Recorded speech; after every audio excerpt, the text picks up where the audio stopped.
Sallallahu alaihi wasallam.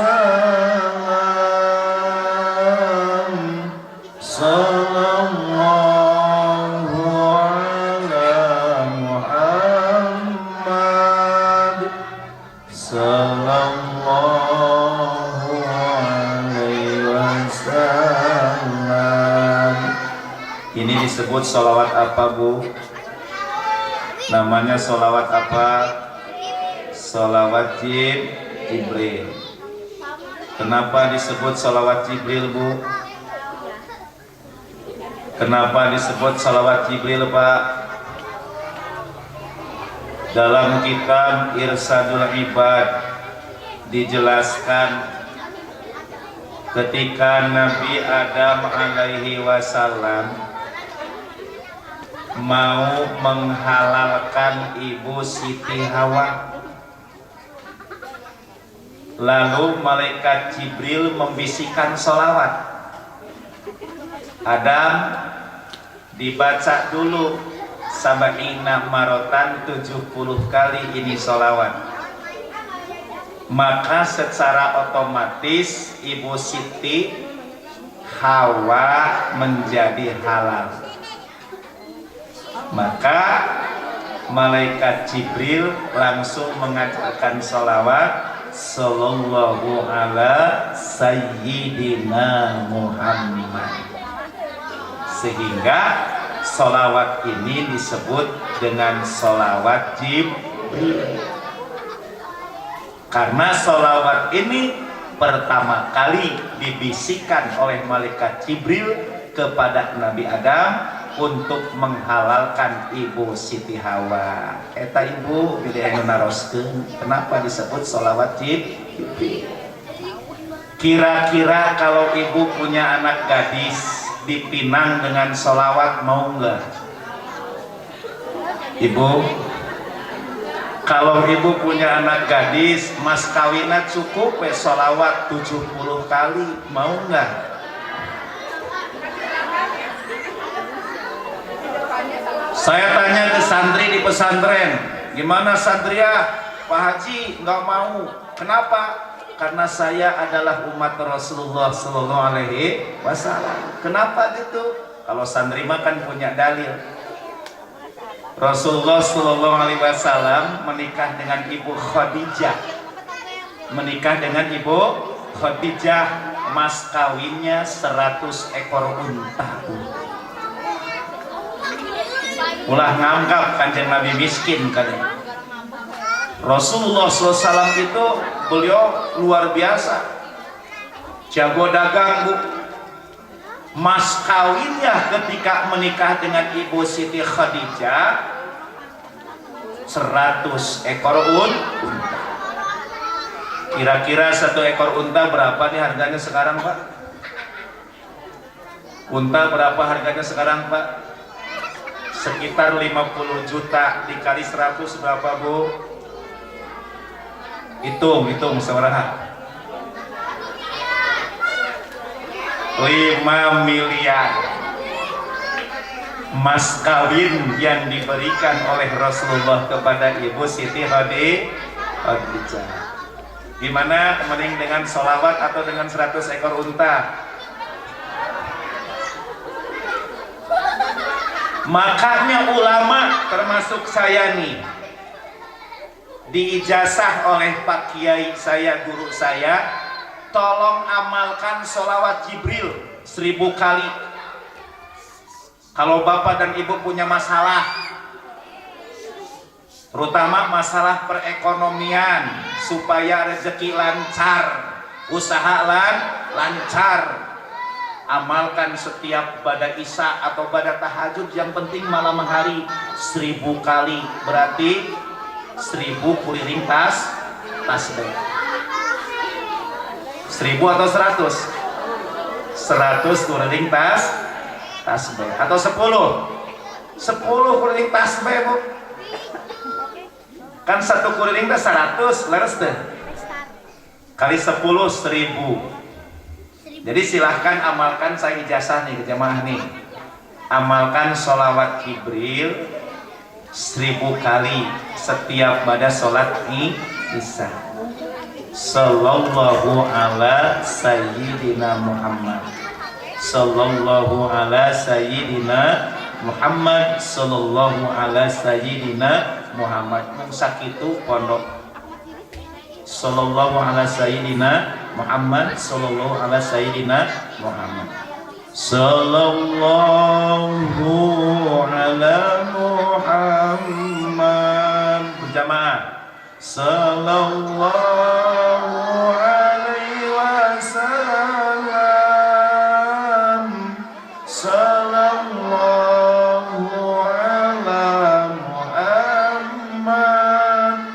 sallallahu alaihi wasallam. Berjamaah sallallahu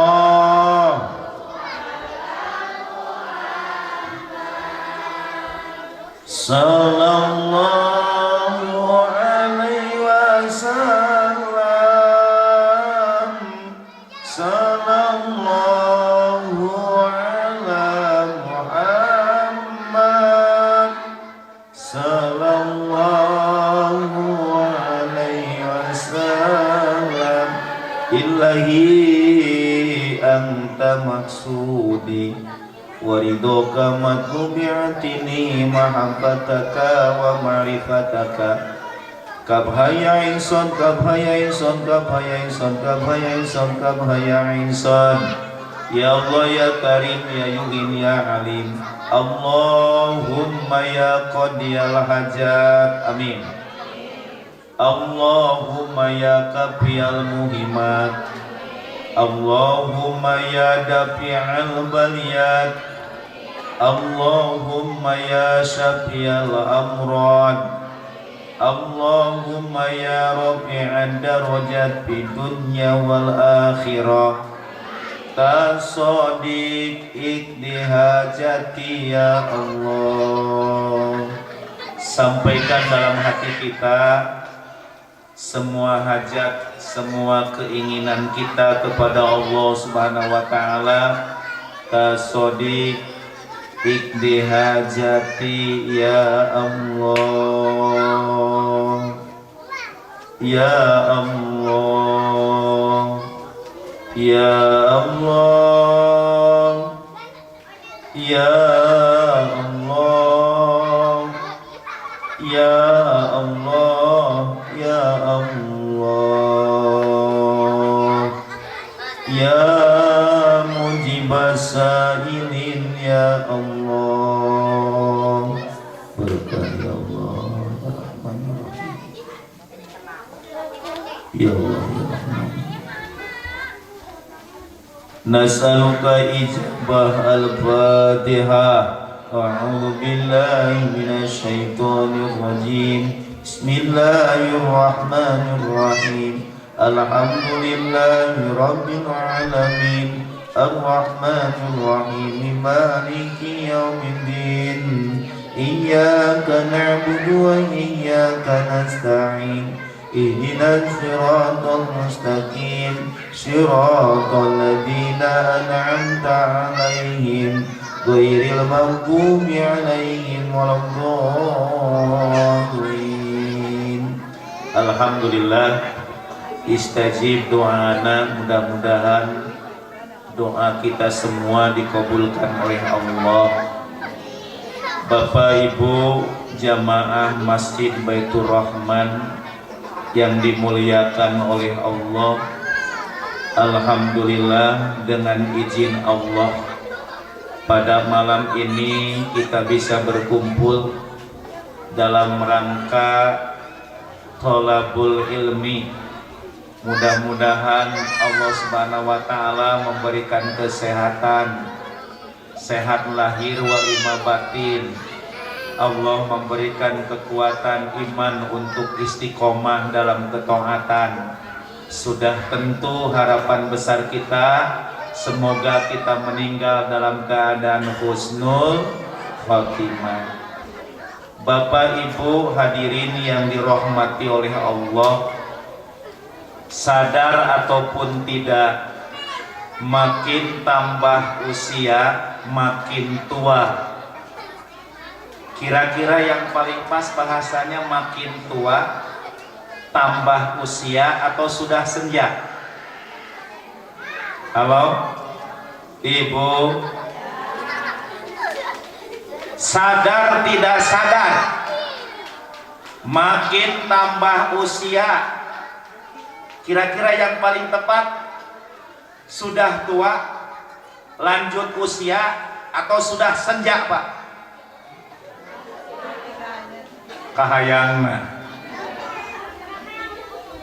Kalau sudah senja sebentar lagi maghrib, apalagi sudah tua, nggak mau kita disebut tua. Makin tambah usia, makin tua, makin lemah tangan ini menggenggam.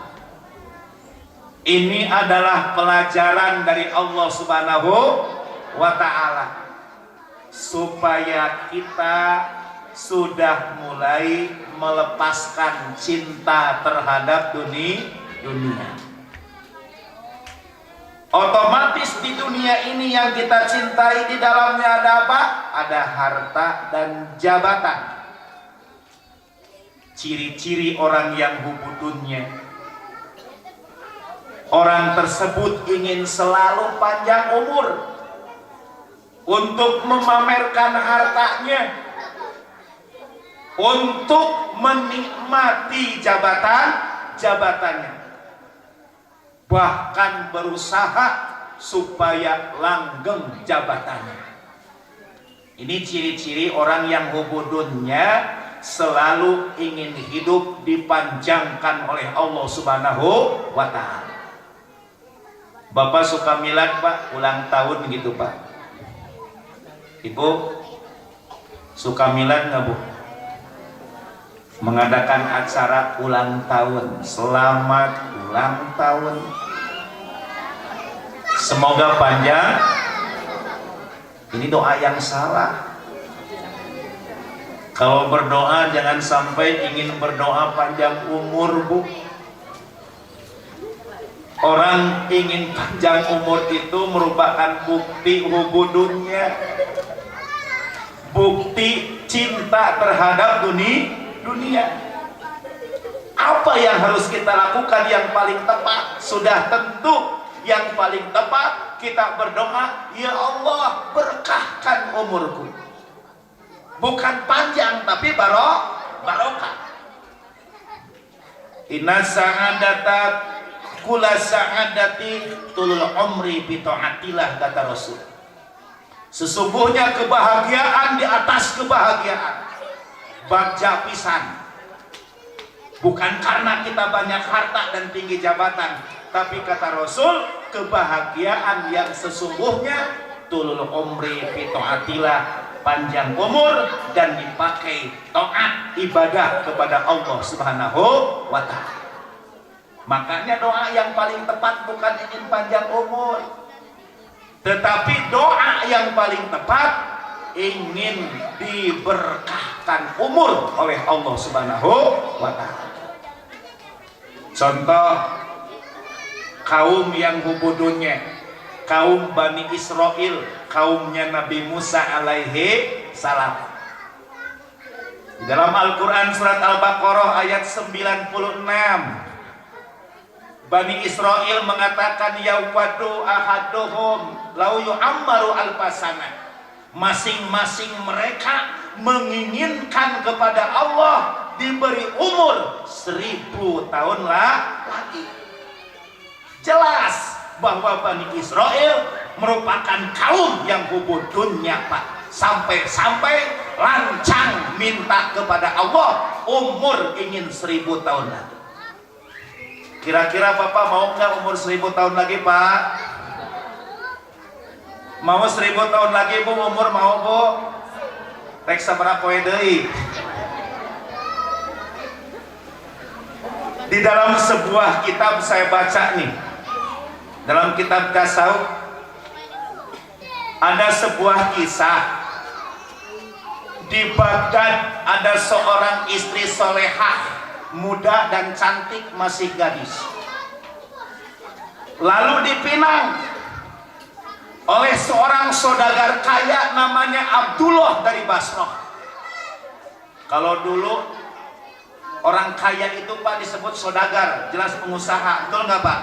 Saudagar kalau dulu. Menikahlah Abdullah dengan Siti Nur Ajijah, nama gadis yang dijelaskan dalam keterangan ini. Siti Nur Ajijah, gadis yang sederhana, cantik, soleha, hidup di kalangan orang tua yang memang serba kekurangan. Menikahlah dengan seorang saudagar kaya orang Basrah Irak. Lalu dibawalah setelah menikah ke Basrah, hidup bergelimpang harta, disebut dengan OKB. Apa artinya? Kira-kira OKB suka sombong nggak Bu? Cek saha sok suudon.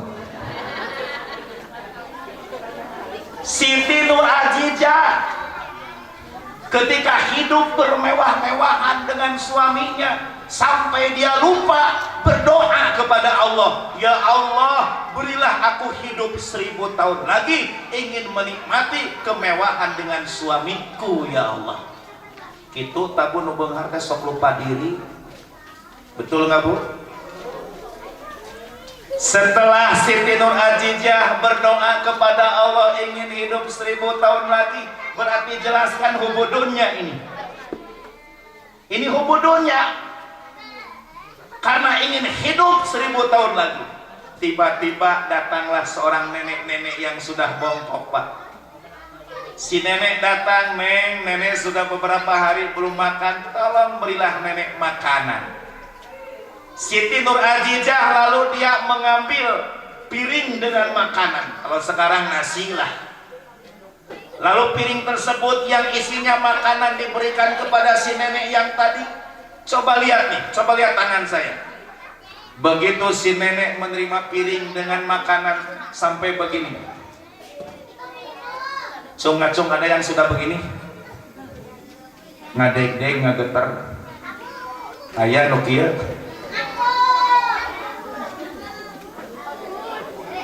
Itu si nenek pegang piring saja dengan isinya makanan sudah terlalu berat Pak, berat sampai ngageter.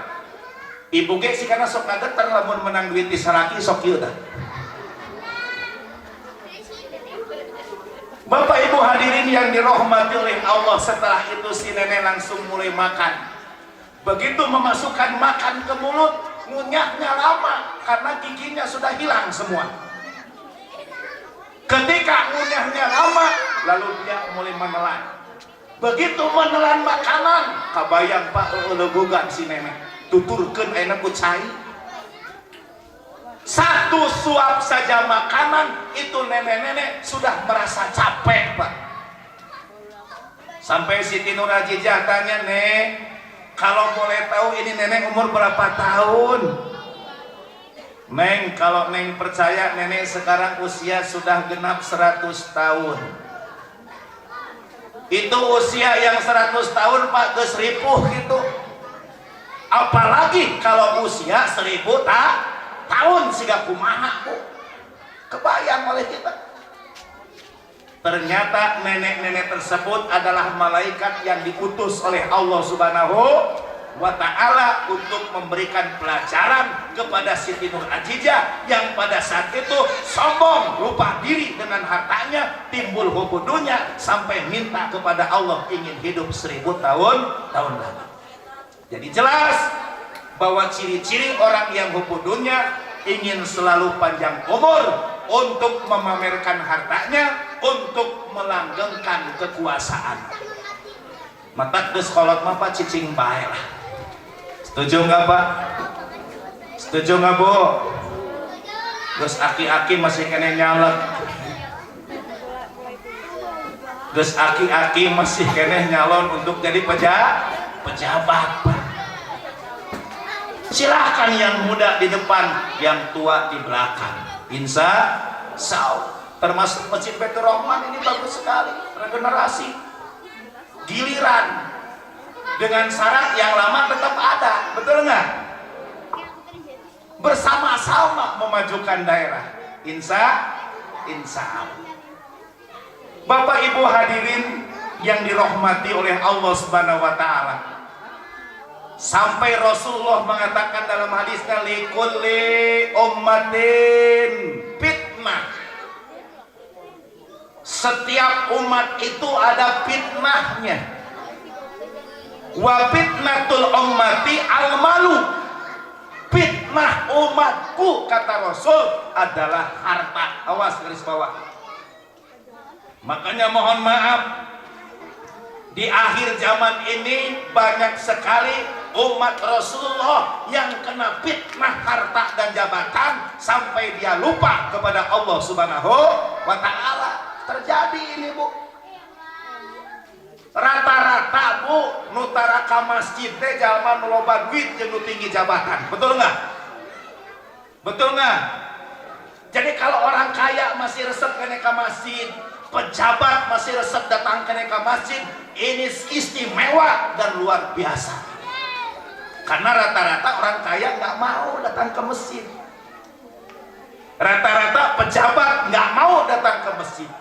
Itulah fitnah dunia, fitnah yang menyerang umat Rasulullah Sallallahu Alaihi Wasallam.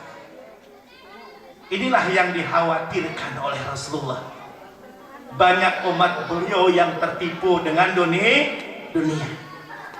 Sampai-sampai Rasulullah pernah mengatakan dalam hadis yang lain, inna mimma akhafu alaikum min ba'di, kata Rasul, sungguh sesuatu yang aku takutkan terhadap kalian setelah sepeninggalanku, ma yuftahu alaikum min jahrati dunya wa zinatiha, dibukakan terhadap kalian bunga-bunga dunia dan keindahannya. Inilah yang ditakutkan oleh Rasulullah Sallallahu Alaihi Wasallam. Hadis ini dijelaskan oleh Ba'dul Arifin. Ba'dul Arifin itu adalah sebagian ulama-ulama ahli ma'rifat. Sebagian ulama ahli ma'rifat menjelaskan tentang hadis Rasul yang dibaca oleh saya tadi, bahwa banyak nanti di akhir zaman umat Rasulullah yang tertipu oleh dunia karena kata Rasul yang ditakutkan oleh beliau, dibukakan bunga-bunga dunia dan bunga. Sampai ulama ahli marifat mengatakan dunia ini diibaratkan seperti setangkai bunga yang baru mekar. Ibu tulis, lebetkan karena status. Ini mah bukan di status teh bulet burung, bulet curik. Ayo nuker sangat nah status teh. Tolong dalam status itu kata-kata mutiara, Bu, supaya menjadi nasihat untuk diri pribadi dan orang lain yang melihat. Betul nggak, Pak? Apalagi curhat di status, Bu, nggak boleh tuh. Tidak semua apa yang kita rasakan bisa dibagi kepada yang lain. Betul nggak? Makanya nih kata-kata mutiara Ba'dul Arifin nih, ulama ahli marifat, Ibu contoh nih, contoh, tolong ditulis, dicatat, jadikan status. Ulama Ba'dul Arifin mengatakan dunia itu diibaratkan seperti setangkai bunga yang baru mekar, indah dilihat, bisa dipamerkan, tapi karakter bunga mohon maaf tidak bisa dinikmati, Pak. Betul nggak? Betul nggak?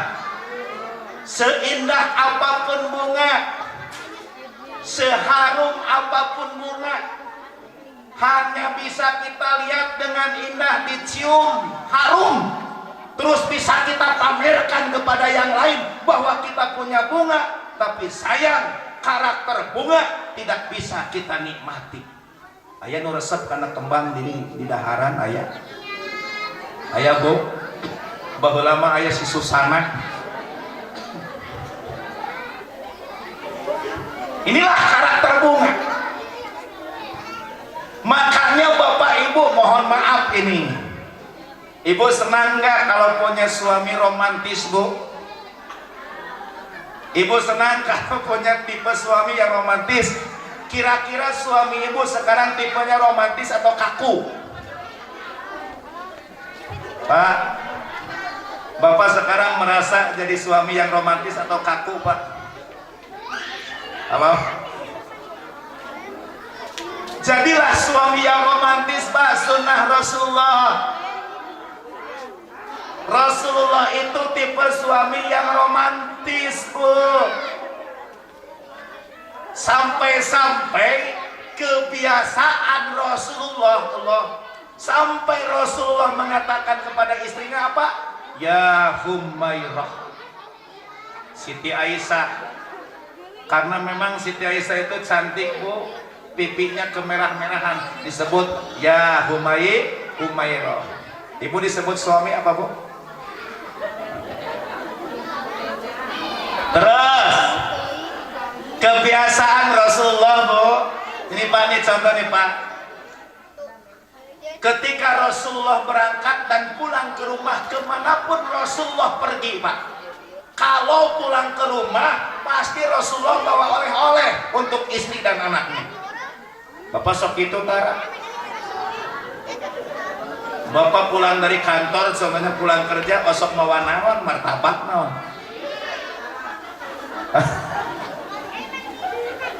Ibu, sifat istri itu Pak, ingin suaminya yang romantis, nggak usah mahal, nggak usah berharga, yang penting Bapak bawa naon wae, datang ke rumah romantis. Contoh, bawa martabak, Pak, lalu Bapak datang, Assalamualaikum, Waalaikumsalam, inilah martabak dari Papa, tolong Mama, hah? Pijen. Romantis. Bahwa martabak ini adalah manis sekali, tapi lebih manis kalau Papa menatap muka Mama. Ih, salah. Setuju nggak, Bu? Tapi kalau Bapak kaku, walaupun berharga, awas. Bapak beli emas contohnya, kongkorong sagede orai kisi, datang ke rumah terus dialungkan, tautah mah kaku kan? Mending bawa kongkorong, mending bawa martabak, Bu. Bawa kalung mah dialungkan karena kaku suaminya, martabak mah romantis, mending nu mana, Bu? Tidak berharga tapi romantis, Pak. Itulah yang diinginkan oleh istri. Rasulullah Shallallahu Alaihi Wasallam setiap datang ke rumah-rumah istri beliau, Rasul selalu membawakan hadiah untuk istrinya. Tepira ibu cuma sepotong kurma. Rasul membawa sepotong kurma ke istri-istri beliau. Lalu beliau datang, kurma dipotongkan, terus disuapin istrinya. Suapin. Ieu mah huang lingkung teger kawinnya baheula. Ayeuna mah masing-masing we. Itulah Rasulullah. Sampai pernah, Pak, dalam suatu kesempatan nih Rasulullah mengumpulkan istri-istri beliau yang 9. Yang paling muda Siti Aisyah, yang paling tua umurnya Umi Salamah. Beliau kumpulkan istri-istrinya yang 9. Ketika istri-istri yang 9 kumpul, Bu, Siti Aisyah paling pede, paling muda dan paling cantik. Lalu Siti Aisyah bertanya, ya Rasulullah, itu di depan umum nih, depan isi yang lain, kira-kira menurut beliau siapa istrimu yang paling cantik? Kata Siti Aisyah. Coba Pak, kalau posisi Bapak pada posisi Rasulullah, Bapak akan jawab apa, Pak? Kalau Bapak jawab Siti Aisyah, yang lain gimana perasaannya, Pak? Perasaannya gimana coba? Tapi hebatnya Rasulullah Sallallahu Alaihi Wasallam, beliau senyum dan beliau mengatakan, istriku yang paling cantik adalah istriku yang selalu aku beri hadiah sepotong kurma. Serius Siti Aisyah tidak magarkan manehna wungkul di baret. Istri yang lain Pak juga senyum karena semua Rasulullah memberinya. Lamun bapak can bisa kieu ulah wakah yang nyandung Pak. Hebatnya Rasulullah Sallallahu Alaihi Wasallam menjaga perasaan istri-istrinya Pak. Bahkan kebiasaan Rasulullah saking romantis dan manjanya, setiap datang ke rumah istrinya Rasulullah suka apa Bu? Suka tidur di pangkonan istrinya Bu, di lahun. Ibu pernah Bu suami begitu? Di siaran, di sisiran, di minyak. Bahkan dalam kitab Bulughul Maram saya baca dalam bab itikaf.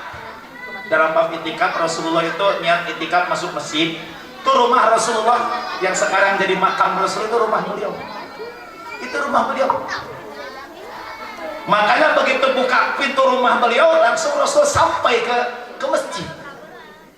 Makanya coba lihat di mana saja ada pesantren, ibu nggak usah tanya-tanya rumah kiainya.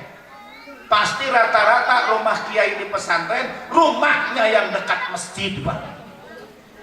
Begitu buka pintu langsung ke masjid. Makanya kebiasaan Rasulullah Pak, qobliyah badiyah sholat fardu selalu di rumah beliau Pak. Ketika Rasulullah keluar dari rumah, sahabat Bilal langsung koma. Kenapa langsung koma? Karena Bilal sudah tahu Rasulullah melaksanakan sholat sunat qobliyah di rumah beliau. Kurang diturutan. Karena datang imam tadi khomat. Betul nggak? Coba Pak, kalau Bapak sholat qobliyah di imam mau guru berjamaah. Ketika beliau masuk masjid niat itikaf, lalu beliau pernah membuka pintu masjid terus mengeluarkan kepala beliau. Badana ayah di lebat masjid, mas anak keluar nongol gitu Bu. Indah nggak Bu? Indah nggak?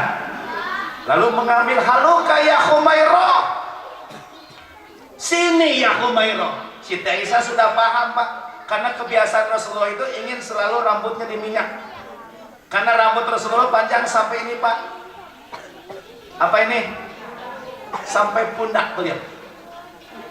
Makanya kalau ada ustadz yang rambutnya melebihi pundak, bid'ah eta Pak.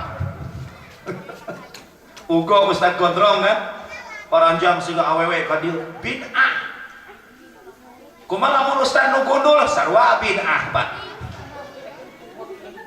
Karena Rasulullah sampai sini, makanya kebiasaan Rasulullah rambutnya selalu diminyakin sama istri-istrinya lalu disisiran. Pada saat itu Rasulullah nolong gitu ta. Siti Aisyah bawa minyak wangi, bawa sisir, disisir rambut beliau luar biasa. Ibu suka nggak kepada suami nyisiran rambutnya diminyakan? Ngan kade ulah minyak jalan tahu untuk asin kade.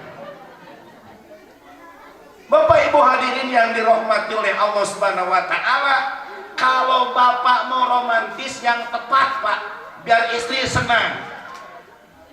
Jangan sampai begitu datang ke rumah mama itu bagaikan bunga mawar. Mama itu bagaikan bunga mawar, karena ibu sudah ngaji kan sekarang di Baitur Rahman. Pas suami menyebutkan seperti bunga mawar, apa yang akan ibu jawab? Pak, jangan umpamakan mama seperti bunga mawar. Salakina rewa sugantar bunga. Kenapa mah? Karena karakteristik bunga itu kan indah dilihat, bisa dipamerkan, dicium wangi, tapi mohon maaf bunga tidak bisa dinikmati. Sementara kan mama dilihat indah, dicium wangi, bisa dipamerkan bahwa mama cantik, tapi mama bisa papa nikmati. Betul nggak? Betul nggak Bu? Jadi kurang tepat Pak kalau mengumpamakan istri seperti bunga mawar. Awas. Ibu jawab, umpamakan mama seperti apel mandarin, kelihatan merah, menawan, indah, wangi, juga bisa dinikmati. Setuju Bu jadi apel Bu? Jadi apel atau jadi bunga? Ibu? Jadi apel atau jadi bunga? Apel. Itulah ba'dul arifin. Ulama ahli marifat mengatakan bahwa dunia itu diibaratkan seperti setangkai bunga yang baru mekar, kelihatan indah, harum, bisa dipamerkan, tapi mohon maaf bunga tidak bisa dinikmati. Sehingga banyak orang yang tertipu oleh bunga. Banyak orang yang berusaha untuk memetik bunga itu, bahkan sampai menghalalkan segala nyawa siap ditaruhkan demi memetik bunga. Setelah bunga tersebut dipetik, lama kelamaan bunga tersebut akan layu, mengering, dan dibuang, dicampakkan begitu saja. Itulah dunia, Pak. Dunia itu adalah jinatalaha, hanya perhiasan. Dunia itu adalah hanya perhiasan yang bersifat sementara dan fana. Makanya Allah Subhanahu wa ta'ala mengatakan, berfirman dalam Al-Quran surat Al-Kahfi ayat 7 sampai ayat 8. Inna ja'alna ma'alal ardi jinatallaha linabluwahum ayyuhum ahsanu amala wa inna laja'iluna ma'alaiha sa'idan zurusan. Inna ja'alna ma'alal ardi zinatalaha, kata Allah, sungguh aku jadikan apa yang ada di bumi ini zinatalaha sebagai perhiasan, linabluwahum ayyuhum ahsanu amala, supaya Allah bisa menguji kepada mereka siapa di antara mereka akibat dunia, akibat harta, akibat jabatan yang baik amalnya. Wa inna laja'iluna ma'alai so'inang juruja, Allah juga jadikan bumi ini menghampar, berbatu, kering. So'idang juruja itu ditafsirkan oleh Ibnu Katsir adalah orang-orang yang buruk amalnya akibat dunia. Sehingga bisa disimpulkan oleh kita, akibat dunia yang di dalamnya ada harta dan jabatan, manusia terbagi menjadi dua golongan. Yang pertama, ayyuhum ahsanu amala, orang-orang yang baik amalnya, Bu. Ini yang harus kita lakukan. Silahkan cari harta, silahkan kejar jabatan, tapi ketika kita sudah meraih dunia, jadikan dunia sebagai alat, sebagai kendaraan untuk mendapatkan mardotilah, ridho dari Allah Subhanahu wa ta'ala. Disebut ayyuhum ahsanu amala, baik amal akibat kita punya harta dan jabatan. Contoh, punya harta dibelanjakan di jalan Allah. Punya jabatan, buatlah kebijakan-kebijakan dari jabatan yang kita sandang untuk membuat rakyat sejahtera. Sebagaimana contoh Umar bin Abdul Aziz, beliau, Pak, sampai manggul gandum, Pak, gandum. Beliau bertanya kepada para pejabat ketika Umar bin Abdul Aziz menjadi khalifah, hei para pejabat, pastikan jangan ada satupun umat masyarakat yang kelaparan hari ini. Ini hebat kan, pemimpin begini hebat nggak, Pak? Sampai ketika tahu ada orang yang kelaparan nggak makan, Sayyidina Umar bin Abdul Aziz langsung mengambil sekarung gandum ke gudang negara. Beliau panggul sorangan, Pak, dipanggul langsung mendatangi orang miskin tersebut. Ada nggak pejabat yang begitu, Bu? Ayah lah menghayang ketipilih mau bagi-bagi. Itulah Umar bin Abdul Aziz. Seperti itulah jabatan yang akan menjadikan wasilah kita mendapatkan ridho Allah Subhanahu wa ta'ala. Lalu harta belanjakan di jalan Allah, bersedekah, berzakat, Sampai Rasul mengatakan begini, ittaqun nar walau kana bisiki tamrotin, takutlah kalian terhadap neraka walaupun hanya dengan sepotong kurma. Artinya Imam Al-Ghazali dalam kitab Ihya Ulumuddin mengatakan, kalau kita mau memberi, jangan menghitung besar dan kecilnya yang kita beri, tetapi yang harus kita koreksi berapa besar keikhlasan yang ada dalam hati kita. Bisa lamun urang rek sodako ngitung wae gede jeung leutik na atuh moal jadi-jadi Pak, leutik era gede can aya, betul nggak? Kata Imam Al-Ghazali jangan begitu, berapapun silahkan, yang harus kita koreksi berapa besar keikhlasan yang ada dalam hati kita. Bahkan Rasul mengatakan, kita kunat walau bisi kita merotin, takutlah terhadap neraka walaupun hanya dengan sepotong korma. Kita bersedekah walaupun sedikit, asal ikhlas, insya Allah akan menjauhkan diri kita dari neraka. Insya Allah. Ya cancel, ya cancel bu. Pas ngalepetan dah can. Ayah cancel TKN. Pas ngalepetan dah can. Allah ya karim. Ibu kira-kira kalau dari rumah Bu, Ibu bawa duit 20.000 hiji, 2.000 hiji, nu koleas jeung nu ngecas, kira-kira yang akan dimasukkan yang mana Bu? Hah? Nu 2.000, nu 20, nu kita subkeun 2.000. Itulah kita, betul nggak? Nah, Bapak Ibu hadirin yang dirahmati oleh Allah, apalagi sekarang bulan haji. Sekarang kita sudah memasuki bulan apa? Bulan haji. Awas yang disebut dengan bulan haji, kata Rasul, yang disebut dengan bulan haji itu bulan Syawal, bulan Dzulqa'dah ditambah 10 hari bulan Dzulhijjah.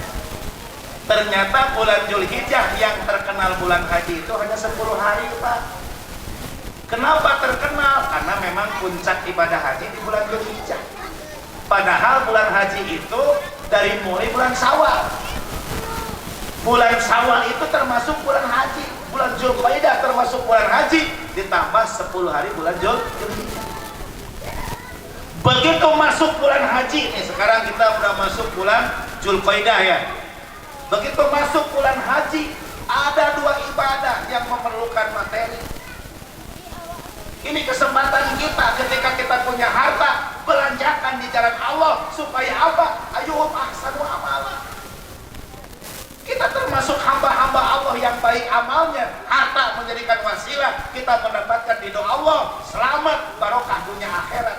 Di bulan haji ada 2 ibadah, 2 ketaatan yang memerlukan materi. Pertama apa? Menunaikan ibadah haji. Ada yang sudah ibadah haji di sini ada? Cung yang mau berangkat ibadah haji ngacung. Ngacung yang mau Bu, terus daftar aja.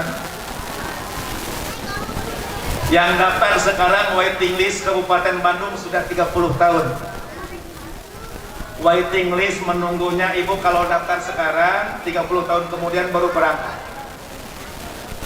Haji plus 6 tahun nunggu. Belum, sekarang ada limited usia maksimal 65 tahun. Geus cilaka ya kasempetanna saeutik. Tapi kan itu aturan manusia, betul nggak?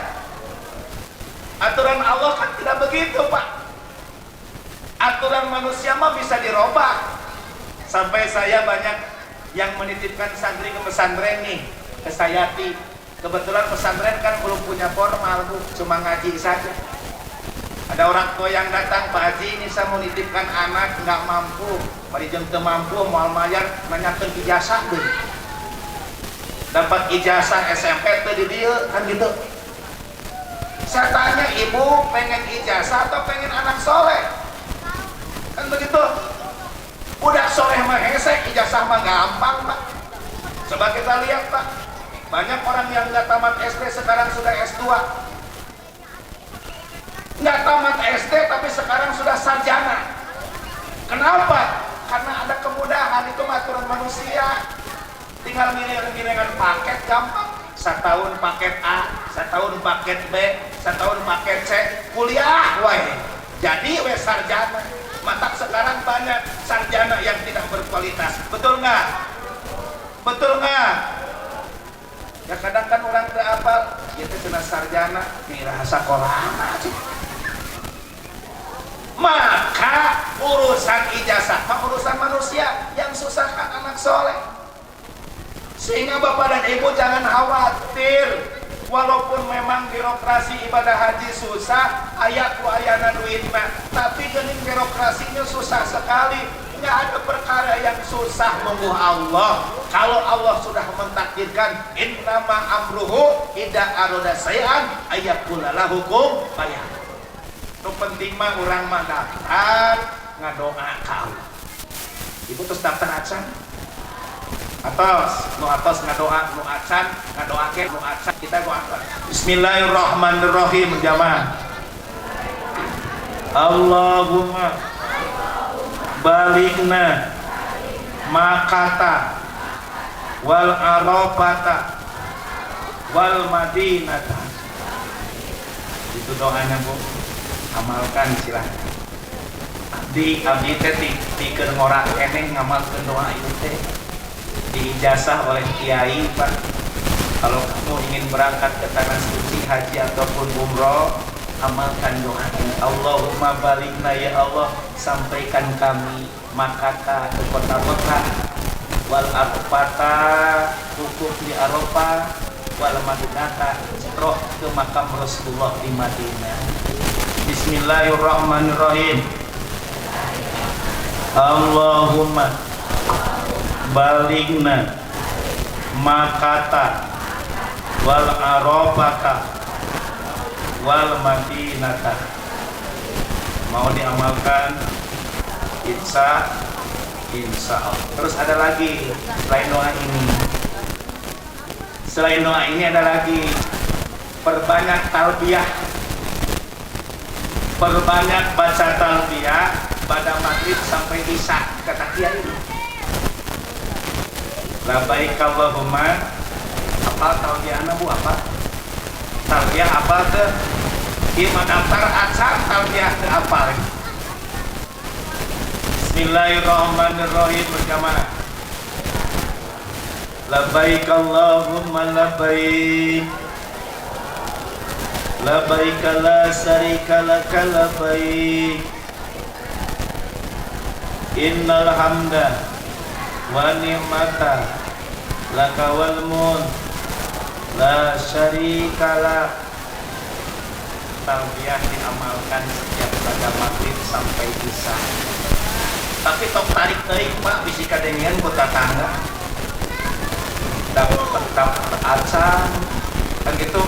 Yeuh cenah geus maca we talbiyah sugan ngelok. Lalaunan wae insya Allahumma labbaik. Baikala syarikala labbaik.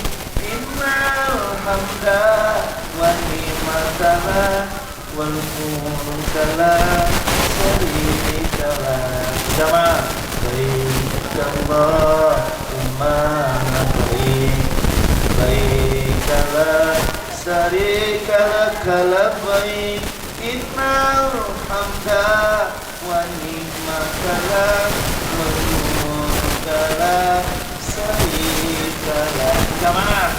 Baik Allahumma labbaik. Baikala syarika labbaik. Innal hamda wa ni'mata wal mulka la syarika lak. Baik Allahumma labbaik. Baikala syarika labbaik. Innal hamda wa ni'mata wal mulka la syarika lak. Sungguh kita merindukan, takutkan dipanggil oleh Allah Subhanahu wa Ta'ala ke Baitullah atau mau ke Rahmatullah. Bapak mau ke Rahmatullah atau ke Baitullah, Pak? Kenapa nggak mau ke Rahmatullah? Ibu,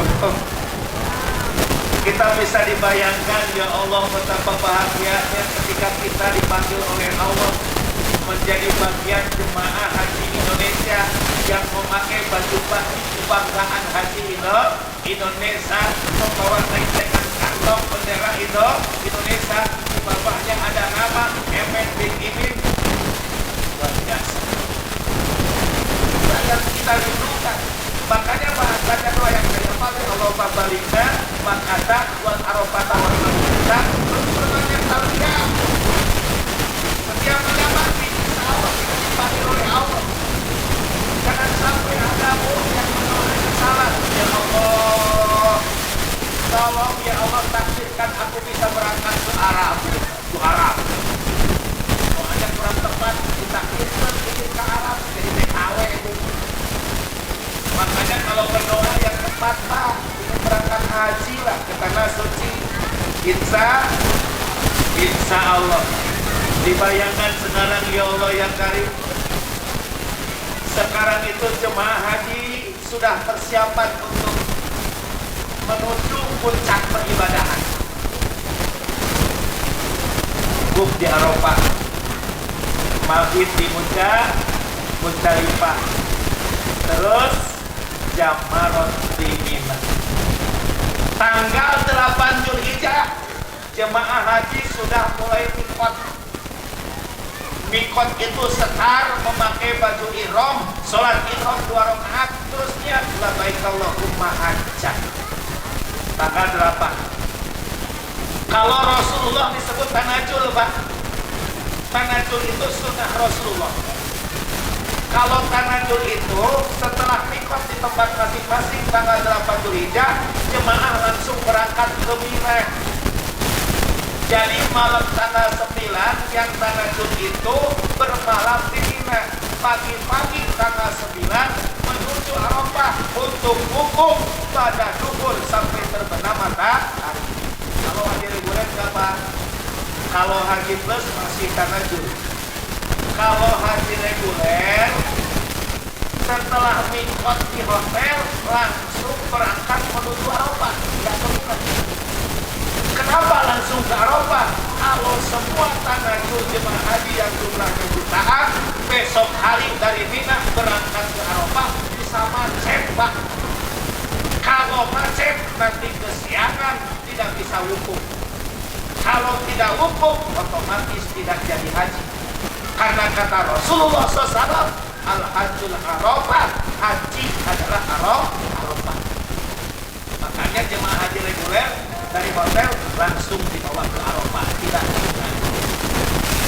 Ibu dan bapak yang dirahmati oleh Allah, Rasulullah mengatakan, jangankan manusia, ketika tanggal 9 Zulhijjah pada sholat zuhur sampai terbenam matahari, burung terbang di atas Arafah, burung jadi haji, Pak. Makanya ibu mah ngadong awe ka Allah, Bu. Siapa tahu pas nanti tanggal 9 di hari Jumat, sekarang haji akbar, Pak. Susah payah berangkat haji, akbar lagi hajinya. Wukuf tanggal 9 hari Jumat. Nah, siapa tahu ibu, karena ibu berdoa terus ke Allah, nggak ada perkara yang tidak mungkin. Tanggal 9 pada subuh ibu dijemput ku Aladin, Bu.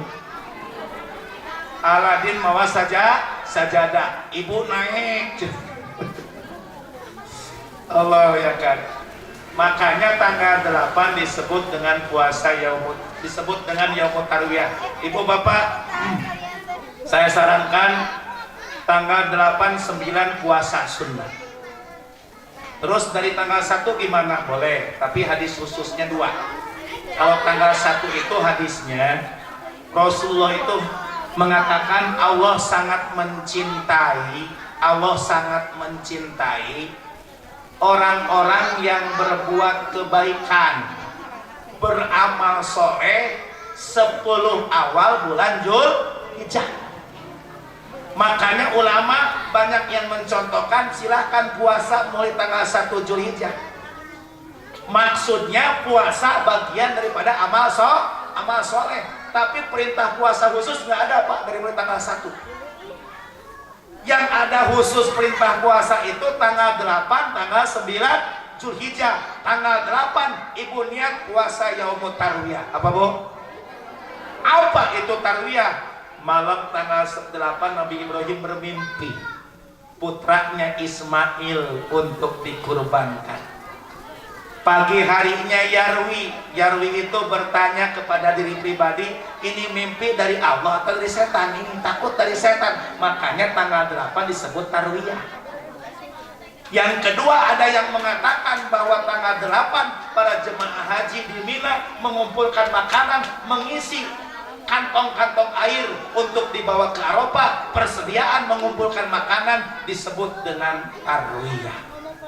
Makanya tanggal 8 niat puasa Yaumut Tarwiyah. Tanggal 9 niat puasa Yaumul Arafah. Kenapa disebut Arafah? Malam tanggal 9 Nabi Ibrahim bermimpi yang kedua kalinya Pak. Mimpinya sama, percis sama. Disuruh Ismail disembelih. Pagi harinya tanggal 9 Arafah. Arafah itu artinya mengetahui, meyakini karena mimpinya sudah berturut-turut 2 kali, yakin ini adalah perintah dari Allah. Makanya tanggal 9 disebut Yaumul Arafah, puasa. Besok harinya tanggal 10 disebut Yaumul Nahar atau Yaumul Adha, hari penyembelihan. Kenapa? Karena Nabi Ismail dibawa oleh Nabi Ibrahim ke Mas'aril Haram. Mas'aril Haram itu adalah bukit perbatasan antara Muzdalifah dengan Mina. Di sanalah Nabi Ismail akan disembelih Pak. Begitu mau disembelih, wafadainahu bidibhin adim, datanglah malaikat Jibril. Nabi Ibrahim kan langsung Allahu Akbar, Allahu Akbar, Allahu Akbar. Dijawab oleh Nabi Ismail, La ilaha illallah wallahu akbar. Tiba-tiba datang malaikat Jibril dari surga membawa kibas yang sangat besar. Wa padana bidin adim, Allahu akbar walillahil hamd. Itulah terjadi. Makanya bagi yang menyembelih, sebelum sapi disembelih, baca dulu takbir, ngaguruh bareng, ngarariung. Abdolnya kan orang yang kurbannya datang menyaksikan, nggak datang jadi masalah, datang menyaksikan, baca takbir dulu berjamaah. Allahu Akbar, Allahu Akbar, Allahu Akbar. Tapi jangan nunggu pas sapi nggak jawab, gak deh. Pan tadi mah Nabi Ismail nggak jawab, ya mah nungguan sapi nggak jawab, ulah. Jangan. Tapi dalam kitab Irsadul Ibad ada sapi yang bisa bicara kepada Syekh Abdul Qadir Al-Jailani. Panjang diceritakan. Bapak Ibu hadirin yang dirahmati oleh Allah Subhanahu wa taala. Jadi bismillah ya. Tanggal 8 niat puasa naon? Yaumut Tarwiyah.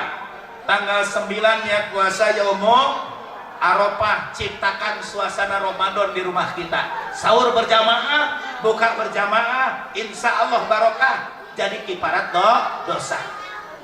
Terus tanggal 9 Bapak dan Ibu tanggal 9 disunahkan memperbanyak takbir mulai pada subuh tanggal 9. Seperti di masjid nih imam atau ibu di rumah. Begitu beres sholat subuh berjamaah tanggal 9 Zulhijjah baca takbir dulu. Imam 3 kali Allahu Akbar, Allahu Akbar, Allahu Akbar, la ilaha illallah, Allahu Akbar, Allahu Akbar walillahil hamd. Terus jemaah berjamaah sampai 3 kali. Setelah itu dzikir biasa lalu doa. Mulai pada subuh tanggal 9 Zulhijjah. Sampai kapan? Sampai pada asar tanggal 13 Zulhijjah hari tasyrik. Tapi sunnah hukumnya memperbanyak takbir. Insya Allah. Ibu siap puasa Bu? Bismillahirrahmanirrahim jamaah. Nawaitu sauma godin li ijabati doa lillahi ta'ala. Niat puasa kita untuk diijabah segala doa, lain dosa. dosa malah diijabah di Ampura. Terus ibu tanggal 9 pagi-pagi berangkat ke pasaran Samanyar, meser bumbu bule, bumbu sop, terus apa lagi bu, cangkang kupat. Ketemu di jalan, terus di mana balanja naon eta kupat, rek naon gitu, rek ngagolek kurban henteu manawi henteu teh. Bapak Ibu hadirin yang dirahmati oleh Allah Subhanahu wa taala, jadi yang pertama yang memerlukan materi di bulan haji adalah ibadah haji. Kita berdoa mudah-mudahan jemaah yang hadir ditakdirkan oleh Allah bisa menunaikan ibadah haji insya Allah. Yang kedua jelas apa? Menyembelih hewan kurban. Haji belum diberi kesempatan kurban atau Pak kurban. Insya Allah kurban jadi solusi kehidupan. Kenapa kurban solusi kehidupan? Ada hadis Rasul.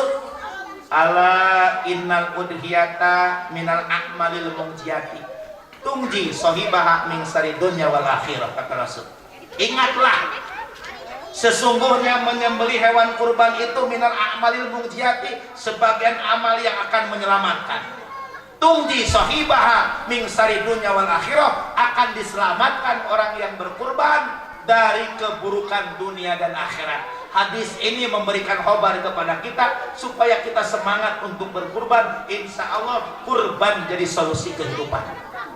Kalau bapak dan ibu punya masalah kesehatan, sakit yang gak sembuh-sembuh, kurban, insya Allah kurban akan menjadikan wasilah sembuhnya penyakit kita. Bapak punya masalah urusan ekonomi, usaha kurang lancar, kurban, insya Allah beres kurban, lancar ekonomi orang, lancar rezeki orang. Makanya sekarang kan masih ada waktu 2 minggu, sok daftar ke panitia. Kan belum ada Pak Haji, can katingali kelempengna, bismillah, yakin kepada Allah. Kurban solusi kehidupan, nu penting mah daftar heula, betul nggak Pak DKM? Nu penting daftar heula. Insya Allah nanti ada. Terus akhirnya berjalan waktu geus caket can aya keneh wae keur kurban teh, daftar enggeus dibedokeun era. Bagaimana solusinya Bu? Bagaimana solusinya? Naon nu aya di imah kaluarkeun kulkas atau jual heula?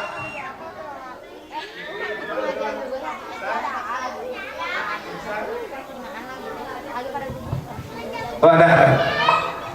Nah gitu ya. Insya Allah beresnya jual kulkas dipakai kurban, insya Allah beres kurban, suami lancar lagi usahanya, kulkas datang lagi, baru lagi. Inilah yang disebut dengan tauhid. Yakin depan, namun yakin ulah yakin. Insya Allah. Terakhir nih, yang paling unik luar biasa ini. Segala sesuatu yang tidak ada manfaatnya bagi kita dari tubuh hewan kurban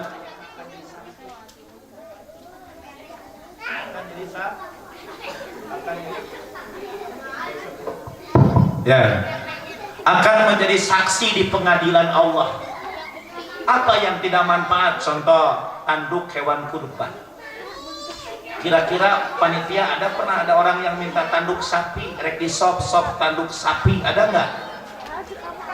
Yang kedua bulu, ada nggak yang meminta gule bulu sapi? Yang ketiga adalah kuku, apalagi sekarang penyakit kuku. Tanduk, bulu, dan kuku hewan kurban yang dianggap tidak ada gunanya bagi kita, itu akan menjadi saksi nanti di pengadilan Allah Subhanahu wa Ta'ala. Insya mudah-mudahan ada rezekinya kita bisa berkurban tahun ini. Insya Allah. Itulah orang-orang yang ahsan amalah, yang baik amalnya akibat harta. Insya. Yang kedua so'idang juruja, orang-orang yang buruk amalnya akibat harta. Seperti apa itu? Kita lanjutkan nanti. Mau ditamatkan ngaja beh dewan deui. Seperti apa orang-orang yang buruk amalnya akibat harta? Akan timbul 3 sifat yang akan membinasakan kehidupannya Pak. Apa itu? Kita lanjutkan pada kesempatan yang lain. Insya mudah-mudahan apa yang saya sampaikan ini di ilmu bagi kita semua. Janganlah kita tertipu oleh dunia. Jadikan dunia sebagai jembatan, sebagai kendaraan untuk mendapatkan mardhatillah. Harta dibelanjakan di jalan Allah, jabatan dimanfaatkan untuk kesejahteraan umat. Subhana rabbika rabbil izzati amma yasifun, wassalamun salim, walhamdulillahi rabbil alamin. Assalamualaikum warahmatullahi wabarakatuh.